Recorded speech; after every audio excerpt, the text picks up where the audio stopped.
YouTube channel. नमस्कार. झुंजार SC37 news Osmanabad या YouTube चॅनलमध्ये व ब्लॉगमध्ये आपलं सर्वांचं स्वागत आहे.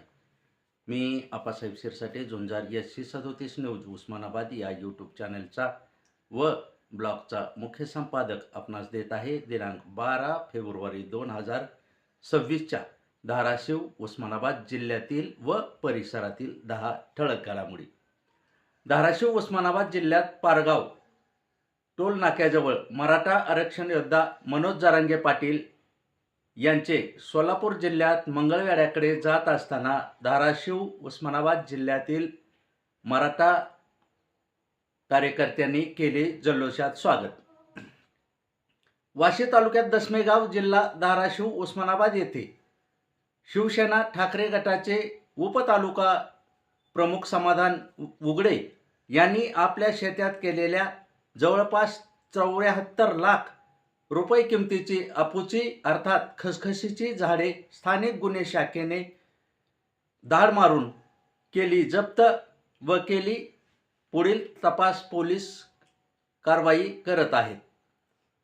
महाराष्ट्र राज्याच्या अर्थसंकल्प 6 मार्च रोजी मुख्यमंत्री देवेंद्र फडणवीस सादर करण्याची शक्यता. अर्थसंकल्पाचे ठरले वेळापत्रक झाले तयार. राज्यातील अतिवृष्टीग्रस्त तालुक्यातील विद्यापीठ महाविद्यालय परीक्षा मंडळ व महाविद्यालयातील विद्यार्थी सर्व परीक्षा फीस 2025-26 या वर्षाची केली माफ. यामुळे अनेक पालकांना मिळाला दिलासा. देवाणघेवाण व्यवहारातून व व्याजभत्त्याच्या पैशातून भूम येथे तरुणाला बेदम मारहाण. 30,000चे 1 महिन्यात 60,000 रुपये देऊनही करत होते 3 लाखाची मागणी.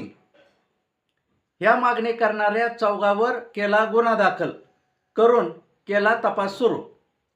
धाराशिव उस्मानाबाद गुन्हे शाखेने आळणीपाटी या ग्रामीण पोलीस ठाण्याच्या हद्दीमध्ये गोवंशीय जनावरांची अवैध वाहतूक करणारी टोळी पकडली असताना मुद्देमाल व वाहन चालकाकडे याबाबत समाधानकारक उत्तरे न मिळाल्याने 9 लाखाच्या वर मुद्देमाल पकडून केला गुन्हा दाखल. राज्यातील ST कर्मचारी करणार वेतनाच्या हप्ता मिळावा व इतर मागण्यांसाठी 24 फेब्रुवारी रोजी करणार बोंबाबोंब आंदोलन. या दिवशी होणार STची वाहतूकही ठप्प. शालेय पोषण आहार कामगार संघटनेच्या वतीने थाळी वाजवत काढला जिल्हाधिकारी कार्यालयावर मोर्चा व आपल्या मागण्याचे दिले निवेदन. 2020 पीक विम्याची रक्कम 134 कोटी जिल्हा कृषी कार्यालयाकडे वर्ग करण्यात आल्याची माहिती तुळजापूरचे आमदार राणा जगजितसिंह पाटील यांनी दिली. धाराशिव पोलीस भरती प्रक्रियेमध्ये कसलाही गैरप्रकार होऊ नये म्हणून या भरती प्रक्रियेवर लाचलुचपत प्रतिबंधक विभागाचे पथकही आहे लक्ष देऊन.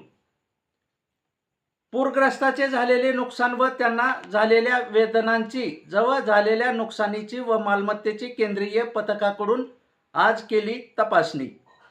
या होत्या धाराशिव उस्मानाबाद परिसरातील 10 ठळक घडामोडी.